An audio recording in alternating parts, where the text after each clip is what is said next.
Hi, good morning everyone. Let's start with new question. Class 8, exercise 7.2, question number 9. Question number 9 है, if triangle ABC and triangle PQR are to be congruent. Congruent means what? Overlapping. Overlapping means same shape, same size. And name one additional pair of corresponding parts so that criteria did you see? Which criteria did you see? अब मान लो ये है मेरे पास A, B 90 degree ये दिया हुआ है, right? यहाँ पे C दिया हुआ है, उसके बाद ये दे दिया।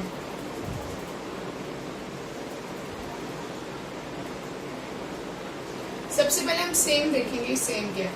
सबसे पहले सेम ये है, ये भी 90 डिग्री है और ये वाला भी 90 डिग्री है, तो 90 के अकॉर्डिंग लिखूंगी angle B is equal to angle Q, bracket में लिखूंगी 90 डिग्री ईच। 90 डिग्री ईच का मतलब क्या होता है? 90 डिग्री ईच का मतलब होता है कि दोनों का अपना दोनों में 90 डिग्री था, इसलिए लिख दिया। अब इसके बाद ये दो एंगल्स इन दो एंगल्स के इक्वल हैं, इसके according C is equals to angle R। जब ऐसे कुछ बना हो ना, एंगल्स का बना हो, लाइंस बनी हो, तो उसको लिखते हैं गिवन, कि वो चीज हमें गिवन है। नेक्स्ट, अब इन दोनों के बीच में साइड कौन सी है? ये वाली साइड है BC, तो ये वाली थोड़ा ना लेंगे हम, एंगल और 90 डिग्री के बीच में लेंगे, तो इधर कौन सी साइड है? QR। So BC is equals to QR। ठीक है, हम लिखेंगे by angle side angle rule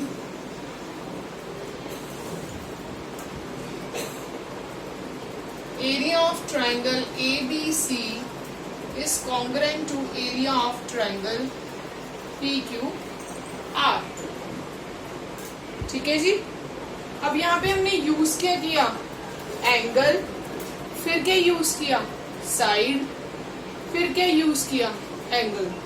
angle, side, angle, तो इसके अकॉर्डिंग ये हमारा क्या रेडी हो गया? ये हमारी एक साइड रेडी हो गई। और क्राइटेरिया कौन सा यूज हुआ? मैंने पूछा था which criteria? Criteria is angle side angle, कि पहले एंगल आया, फिर साइड आई, फिर से एंगल आया। नेक्स्ट शुरू करते हैं क्वेश्चन।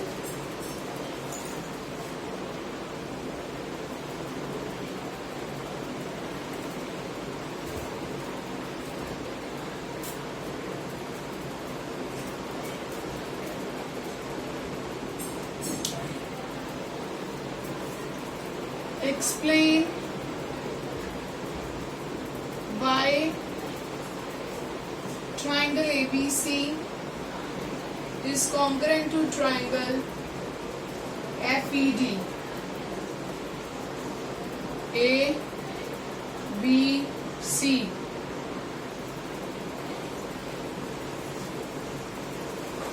DFE।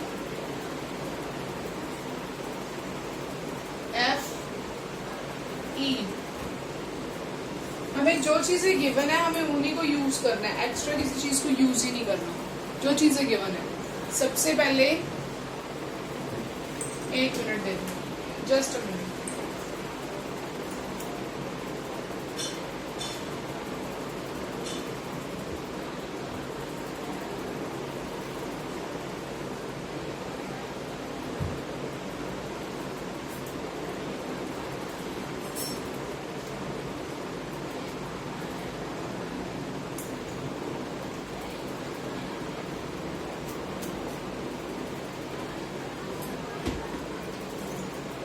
ये दो एंगल्स इन दो एंगल्स की इक्वल है। Angle A is equal to angle F. ये क्या है? एंगल है। ये क्या बना हुआ है? 90 डिग्री। 90 डिग्री क्या होता है? Angle. B is equal to E 90 degree each. फिर ये साइड है 2 लाइंस वाली, ये भी साइड है 2 लाइंस वाली। B C is equals to D E side. So by angle, देखो एंगल साइड, एंगल क्या? Angle angle side, angle angle side rule. Triangle ABC congruent to triangle FED। ये देखो एंगल, एंगल के बाद इधर फिर क्या है? एंगल, फिर क्या आई? Side. Angle angle side rule. So this is the question number 10 and this is the last question of chapter 7, exercise 7.2.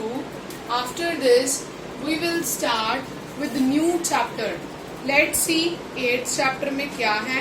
8th chapter के बारे में बात करेंगे और देखेंगे उसमें हमें गिवन क्या है।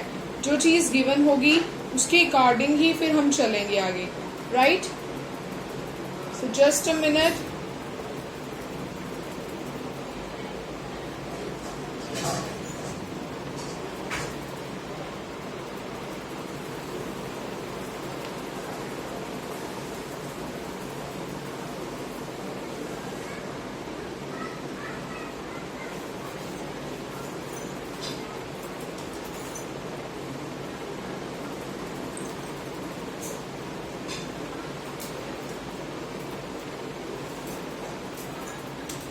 Chapter 8, Exercise 8.1। चैप्टर का नाम है Comparing Quantities।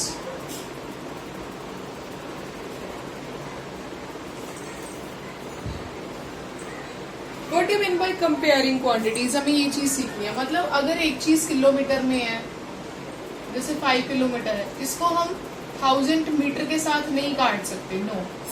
अगर ये किलोमीटर में है तो इसको भी किलोमीटर में ही कन्वर्ट करना, ठीक है? तो I will right 5 kilometre and 1 kilometre. क्यों? क्योंकि जो 1000 मीटर्स होते हैं वो 1 किलोमीटर के इक्वल होते हैं। सो क्या आ जाएगा? 1 किलोमीटर। अब ये इससे कट गया, किलोमीटर से किलोमीटर कट गया और हमारे पास सिर्फ क्या बचा? 5। So this in this way we have to solve exercise 8.1, जिसमें हम आज पढ़ेंगे कि हमें किलोमीटर्स को कैसे कन्वर्ट करना है, हमें और चीज़ों को कैसे कन्वर्ट करना है। अगर वो चीज़ें कन्वर्ट करनी नहीं आएंगी फिर आपको दिक्कत आ सकती है। तो आज हमें सिर्फ ये चीज़ सीखनी है कि हमें कैसे इन चीज़ों को सॉल्व करना है। आइए स्टार्ट करते हैं।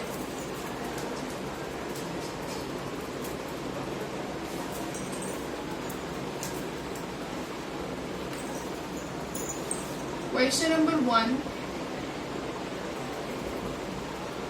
Find the ratio of, first is ₹5 to 50 paisa. Second is 15 kg,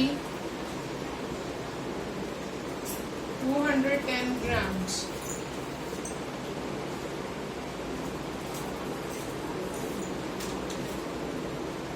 अब 100 पैसा,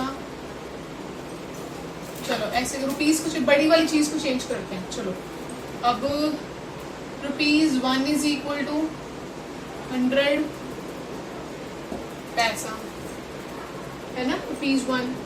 और यहाँ पे रुपीस कितना गिवन है? 5। तो ₹5, 1 की जगह मैंने क्या लिखा? 5। तो इस 1 की जगह भी मैं क्या लिख दूंगी? 5 लिख दिया। अब 2, अब ₹5 की जगह ये वाली वैल्यू डालेंगे जो अपने हमने निकाली। हमें इसको डिवाइड करना था ना कि ₹5 2 मतलब डिवाइड बाय 2 50 पैसा। हम इसकी जगह लिख देंगे ₹5 की जगह 500 पैसा। नीचे कितना आ जाएगा 50 पैसा। P से P कैंसिल, 0 से 0 कैंसिल, 5 कितने का 10 सा, तो यहाँ पे आ जाएगा 10 divide by 1 which is equals to 10:1।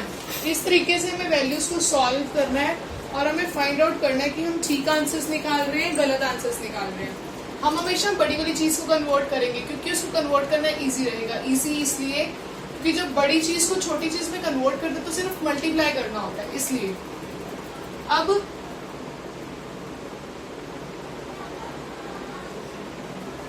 यहाँ पे केजी दिया है, यहाँ पे ग्राम्स दिया है। केजी और ग्राम्स में से कौन बड़ा है? KG. So 1 kg is equals to 1000 grams. Fine. 1 kg 1 की जगह 15 यूज करो क्योंकि 15 kg दिया हुआ है, तो इस 1 की जगह भी क्या आ जाएगा 15,000 ग्राम्स। अब हमारा क्वेश्चन क्या था? 15 kg divide by 210 grams. 15 kg की जगह क्या लिख दूंगी 15,000 grams divide by 210 grams. G से G कैंसिल, 0 से 0 कैंसिल, है ना। 3 पे काटते हैं, 3 500 जा, 3 7 जा। So answer is 500:7। अभी भी अगर इन क्वेश्चंस में आपको डाउट हो तो आप ड्रॉप बॉक्स में छोड़ सकते हैं, वहां से मैं कमेंट पढ़ के आपको बता सकती हूँ कि कौन से क्वेश्चन में आपको डाउट आ रहा है।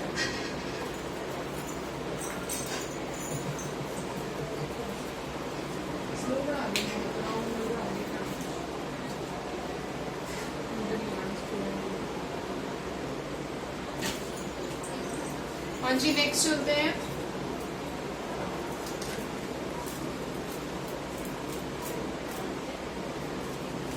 Next is third part.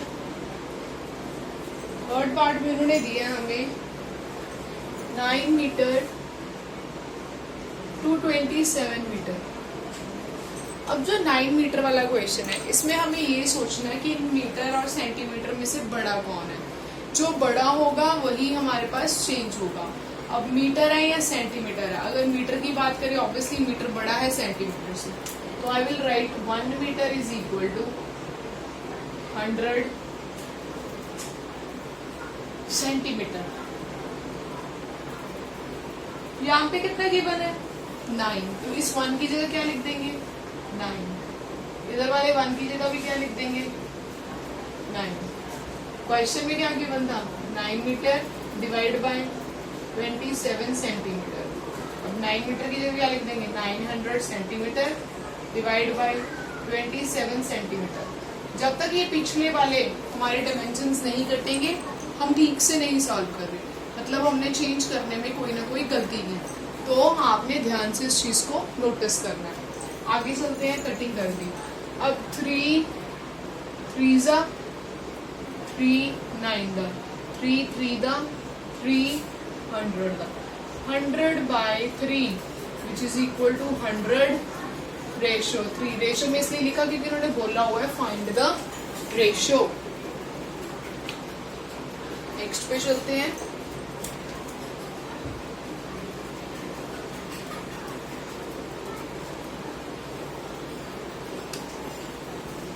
Fourth question.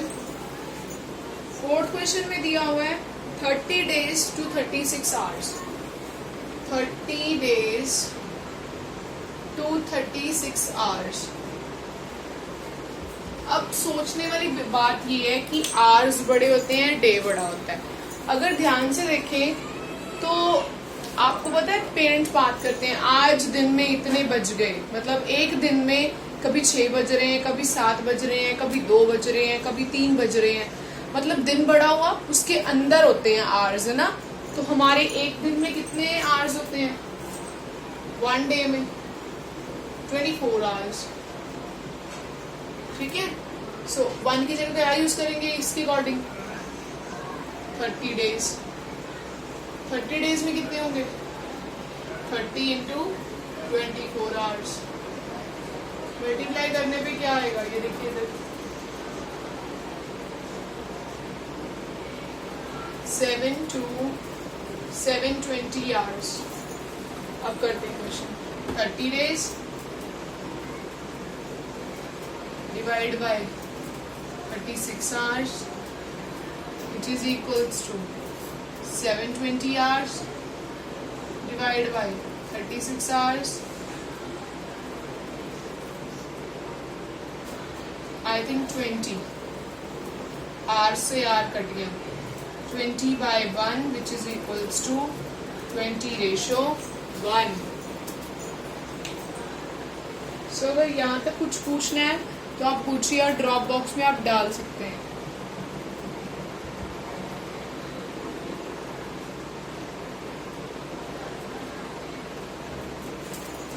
आगे चलेंगे, प्लीज ये नोट कर लीजिए, इसके बाद आगे चलते हैं।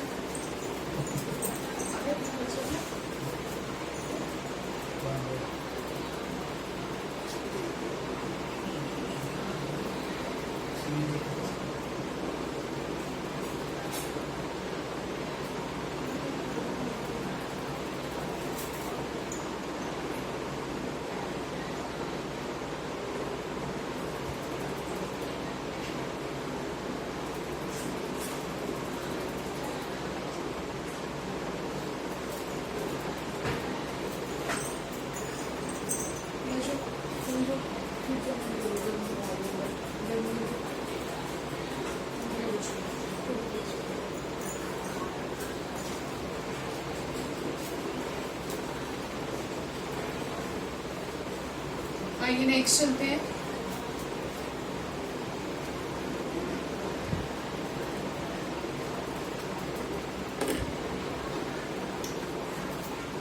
Question number 2।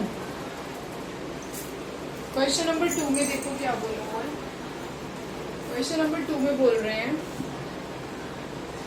In a computer lab there are 3 computers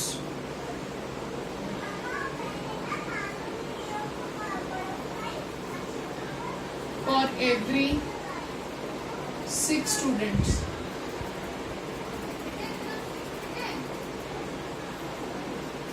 How many computers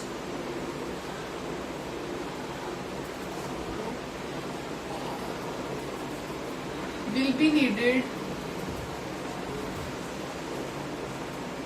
for 24 students?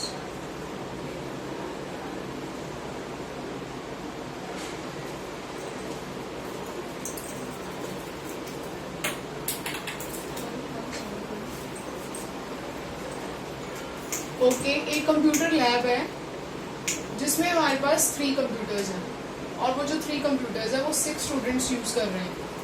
ठीक है, हाउ मैनी, कितने कंप्यूटर्स चाहिए 24 स्टूडेंट्स के लिए।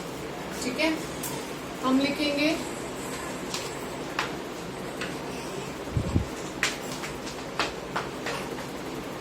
इन अ कंप्यूटर लैब 3 कंप्यूटर्स, ऐसे लिख सकते हो आप, नंबर ऑफ स्टूडेंट्स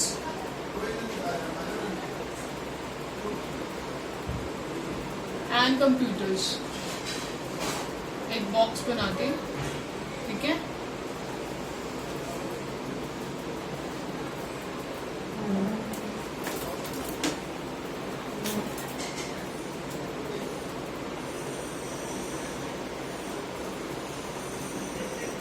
यहाँ पे फुल स्टॉप है ना, इस फुल स्टॉप से पहले देखो कितने कंप्यूटर और कितने स्टूडेंट हैं। 3 कंप्यूटर है और 6 स्टूडेंट्स हैं। अब इस फुल स्टॉप के बाद देखो क्या कितने कंप्यूटर चाहिए, जो चाहिए उसकी जगह एक्स लिख लो, निकालना। यहाँ you can write question mark, जो चीज नहीं given. How many computers will be needed for 24 student? 24। हाँ है ना, यही मतलब हुआ इसका। अब इसके अकॉर्डिंग हम आंसर निकालेंगे। ठीक है, so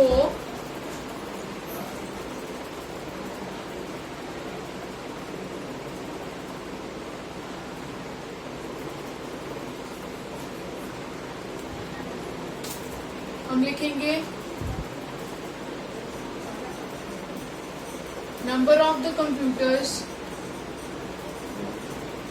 for 6 student is equals to 3 computer चाहिए 6 स्टूडेंट्स के लिए, लिख लिया। Number of the computers for 1 student 3/6, मतलब एक बच्चा कितने कंप्यूटर्स यूज करेगा? 2, है ना?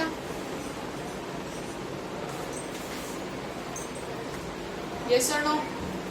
अगर 3 कंप्यूटर्स हैं, 6 स्टूडेंट है, तो यहाँ पे 1 आ जाएगा, ये 6 कहाँ आ जाएगा? हाफ, मतलब हाफ कंप्यूटर यूज करेंगे। 3 कंप्यूटर्स है ना, ये देखो इधर, ये रहा कंप्यूटर, ये रहा कंप्यूटर और ये रहा कंप्यूटर। ये वो बच्चे हैं 6। मैम ने बोलना है इनको कि भी आप जाओ यूज करो, तो 2 बच्चे इधर जाएंगे, 2 बच्चे इधर जाएंगे, 2 बच्चे इधर जाएंगे, मतलब कंप्यूटर कितना कितना है उनके पास? आधा यूज करेंगे, आधा टाइम एक बच्चा यूज करेगा, आधा टाइम दूसरा बच्चा यूज करेगा। उसी तरीके से now number of computers for 24 students is equals to 1/2, ये वाला यहाँ पे आ गया, इनटू क्या कर देंगे? 24, सो 12। मतलब 3 का ये 6 स्टूडेंट है, 6 स्टूडेंट का हाफ किया तो 3 आया, क्योंकि 2 बच्चे एक कंप्यूटर बैठेंगे। तो माइंड में सोचो कि 24 स्टूडेंट्स हैं, 24 स्टूडेंट्स का हाफ करेंगे, हाफ कितना होता है? 12। सो यहाँ पे आ गया 12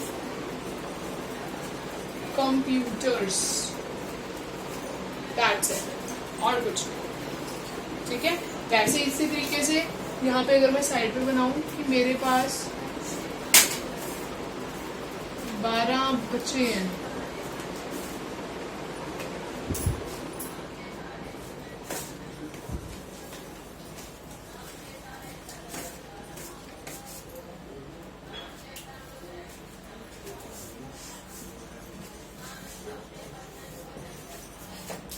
अब 2 जाने एक यूज करेंगे, 2 एक बच्चे, 2 एक बच्चे यूज करेंगे ना, तो देखो कितने हो गए?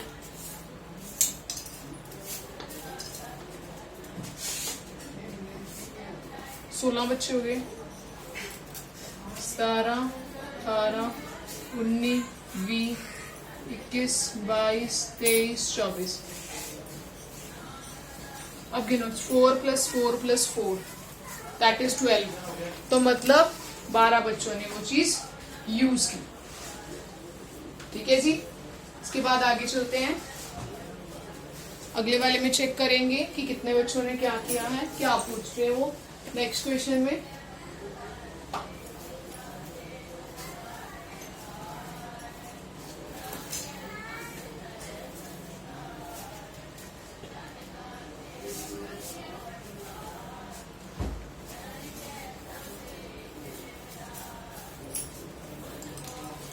और क्या वे है, और किस वे से ये क्वेश्चन हो सकता है वो भी सीखते हैं। देखो मैंने लिखा था नंबर ऑफ स्टूडेंट्स, ये सेकंड वे है इसको सॉल्व करने का।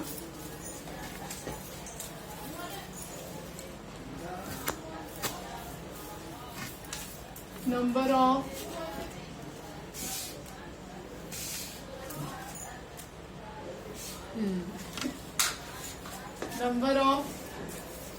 कंप्यूटर्स। ठीक है, जैसे लिखा हुआ वैसे लिखेंगे। 6 / 3, 24 / क्वेश्चन मार्क। ये भी मेथड आप कर सकते हो। ये लिख लिया, उसके बाद इसको इससे मल्टीप्लाई, इसको इससे मल्टीप्लाई।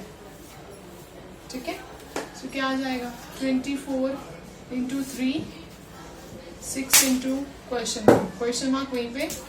24 × 3 / 6, 6 4s are 24, 12 student. तो ये दूसरा मेथड है जिससे आप दोबारा से आंसर निकाल सकते हो, राइट? आगे चलते हैं. You can use this method also.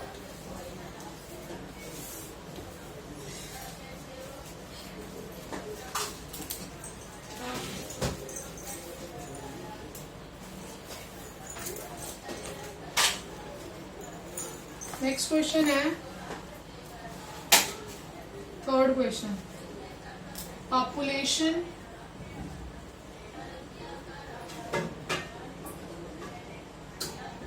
Of Rajasthan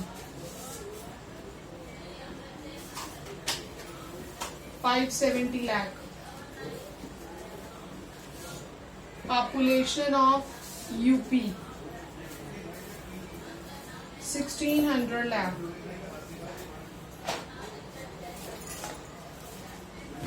Area of Rajasthan 3 lakh per meter square. And in UP 2 lakh. First है पार्ट इसका, how many people are there in both states.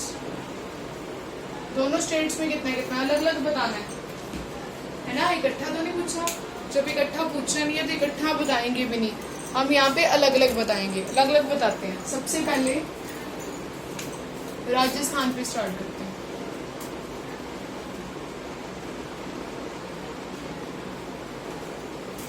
Area divide by population. क्योंकि obvious सी बात है area हमेशा ज्यादा होता है जहाँ पे लोग रहते हैं, वो चीज एरिया कम होता है. नहीं तो अगर चंडीगढ़ की बात करें या मोहाली की बात करें, एक के साथ एक जुड़ा ना होता, लोग धरती से बाहर ना गिर रहे होते, तो मतलब एरिया हमेशा बड़ा होता है जहाँ पे रहते हैं, और पॉपुलेशन क्या होती है कम. सो बड़ी चीज कहाँ लिखते हैं हमेशा ऊपर, छोटी चीज कहाँ लिखते हैं हमेशा नीचे. एरिया मेरे पास कितना है 570. किसका? राजस्थान का. राजस्थान का एरिया कितना है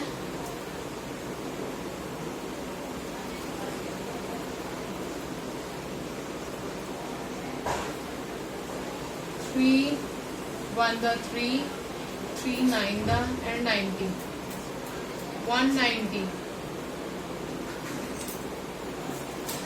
190 आएगा.